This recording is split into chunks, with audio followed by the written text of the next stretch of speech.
नमस्कार। आज की इस प्रेस वार्ता में आप सबका अभिनंदन, आप सबका स्वागत। आज इस अवसर पर हमारी पार्टी के प्रदेश के प्रवक्ता श्री राकेश शर्मा जी, हमारे संगठनात्मक जिला कांगड़ा के सामान्य अध्यक्ष श्री सचिन शर्मा जी, हमारी पार्टी के प्रदेश के सह मीडिया प्रभारी श्रीमान विश्व चक्षु जी, जिला के हमारे पार्टी के महामंत्री श्री देवेंद्र कोहली जी और धर्मशाला भारतीय जनता पार्टी मंडल के अध्यक्ष डॉक्टर विशाल नहरिया और उपस्थित मित्रों, प्रेस वार्ता आरंभ होने से पहले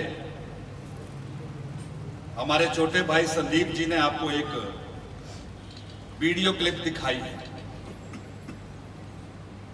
और वीडियो क्लिप ये काल्पनिक नहीं है। ये जो है प्रदेश की सत्तारूढ़ दल की जो सरकार है, इनके नेताओं के द्वारा ये जो चुनाव के दौरान जो इन्होंने प्रदेश की जनता के साथ जो छल किया है, उसकी जीती जागती ये तस्वीर हम सब ने आपको दिखाई है।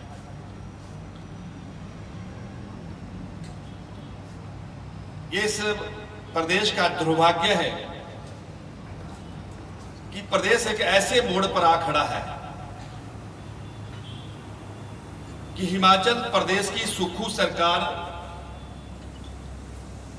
आर्थिक रूप से पूरी तरह वेंटिलेटर में आ गई है।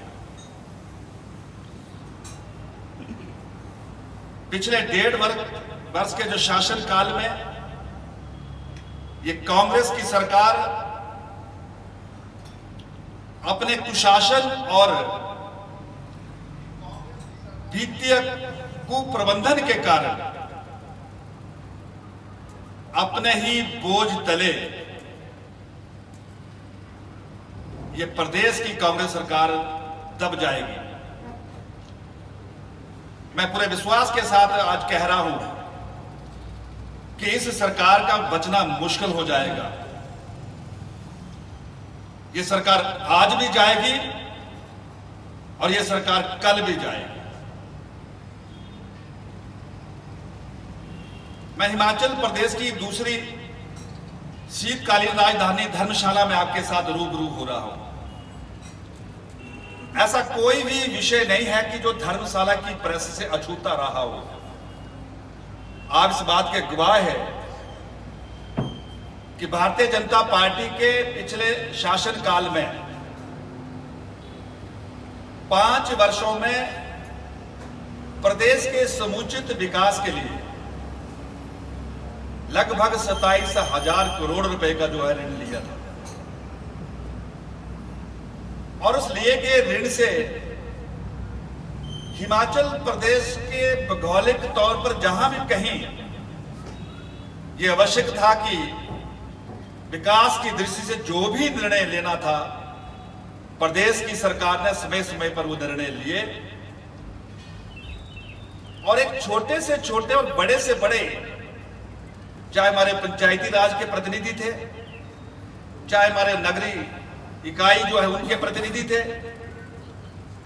चाहे हमारे विधानसभा या लोकसभा के प्रतिनिधि थे, उन्होंने जो भी जनता के विकास के लिए सरकार से आग्रह किया और जो भी संभव था, मेरी सरकार ने कभी भी चुने हुए जनप्रतिनिधि को बिना भेदभाव के कभी निराश नहीं किया। और यही नहीं, उसी ही 5 वर्ष के कालखंड में कोरोना जैसे महामारी कैसी वो एक स्थिति थी, हम सब जानते हैं। उसके विरुद्ध भी हमारी देश की और प्रदेश की सरकार ने लड़ाई लड़ी, लेकिन मित्रों ये कहीं नजर नहीं आया और ना किसको परेशानी हुई कि हिमाचल प्रदेश जैसे राज्य के बहु संख्या में जो कर्मचारी अपनी सेवाएं दे रहे हैं, उनको वेतन के लाले पड़े। पेंशन धारक जितने भी हमारे साथी थे, उनको कभी भी किसी परेशानी से गुजरना नहीं पड़ा। और मैं ये आत्मविश्वास के साथ कह रहा हूं कि मेरी उस सरकार में प्रदेश का हर वर्ग कुशल और उत्साहपूर्वक नजर आता था।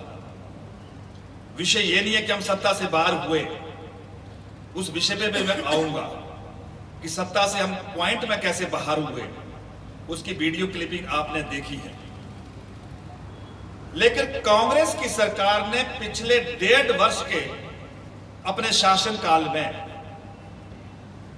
30,000 करोड़ अब तक ऋण ले चुकी है। लेकिन दुर्भाग्य यह है कि इतना ऋण कम समय में लेने के बावजूद भी अनुभवहीनता के कारण मैं कह सकता हूं, या कुशासन के साथ के रूप में मैं कह सकता हूं, या ये जो वित्तीय कुप्रबंधन में जिसको बोल रहा हूं, उसके कारण हिमाचल प्रदेश आर्थिक स्थिति के क्षेत्र में पूरी तरह पटरी से बाहर हो गया है। आज हमारे कर्मचारियों को यह सोचने पर मजबूर होना पड़ता है कि इस बार तो हमें सैलरी मिलेगी, अगले महीने में कैसे मिलेगी।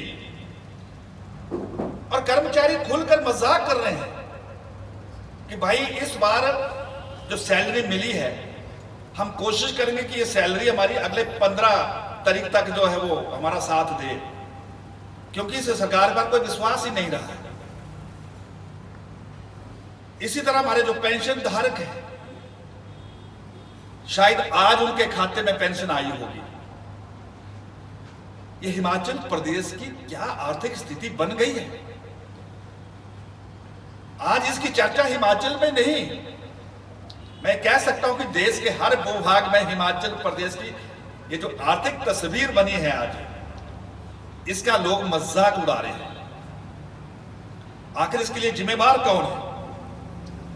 इसके लिए जिम्मेवार है तो हिमाचल प्रदेश की सत्तारूढ़ कांग्रेस की सरकार। और आज मैं प्रेस के माध्यम से हिमाचल प्रदेश की सरकार से यह मांग कर रहा हूं कि ये जो 30,000 करोड़ 1.5 वर्ष में लोन लिया है, इस पर एक श्वेत पत्र जारी करे कि आखिर ये पैसा किसको खुश खुश करने में लगाया है। ये हमारी हिमाचल प्रदेश की जनता को जानने का हक है।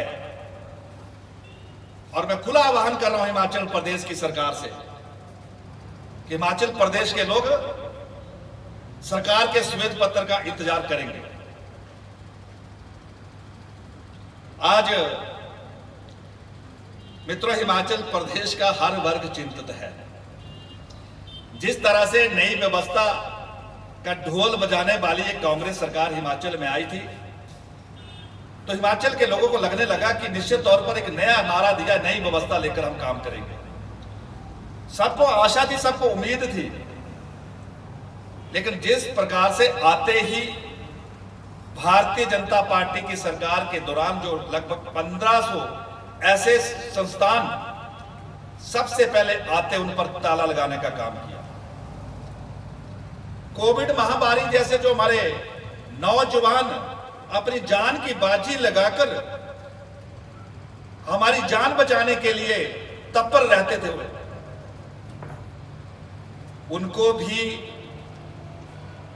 एक मुश्त अपनी नौकरी से निकालने में जरा भी दया नहीं की। और यही नहीं, महंगाई समाप्त करने का नारा लेकर चुनाव में लोगों को छलने का इन्होंने प्रयास किया था। लेकिन महंगाई कैसे खत्म की कि सबसे पहले आते 7 रुपए डीजल का मूल्य बढ़ा दिया। और हमें सब जानते हैं कि डीजल का मूल्य बढ़ाने से कौन वर्ग प्रभावित होता है। सीधा सीधा इसका असर आम जो जनमानस है या गरीब जो लोग हैं उन पर पड़ता है। आज हम सबको ये ताज्जुब होगा कि सस्ते राशन की जो दुकानें और हमारी, मैंने कभी नहीं सुना कि आटा और चावल का जो भाव है उसमें भी बढ़ोतरी हुई।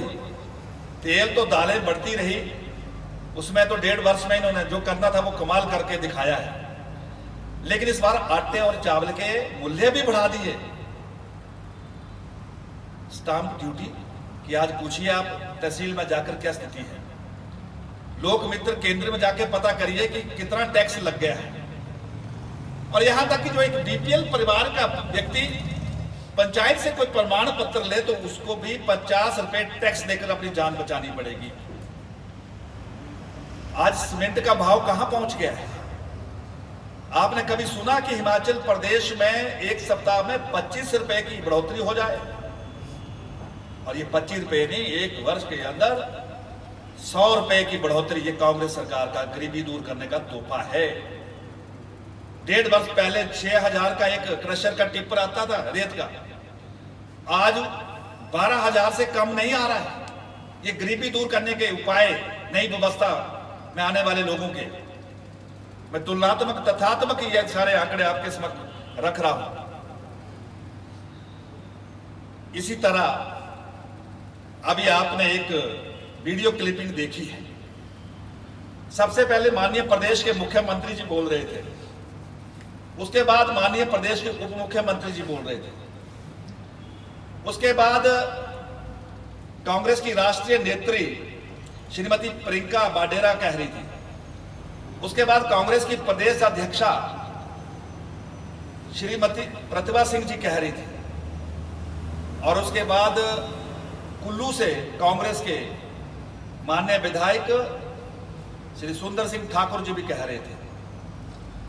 और उसके बाद इसी जिला कांगड़ा से संबंध रखने वाले बहुत ही वरिष्ठ कदावर ओबीसी नेता और हिमाचल की सरकार में कृषि मंत्री चौधरी चंद्र कुमार जी भी कुछ बोल रहे थे। ये सारी क्लिपिंग मैंने क्यों दिखाई आपको?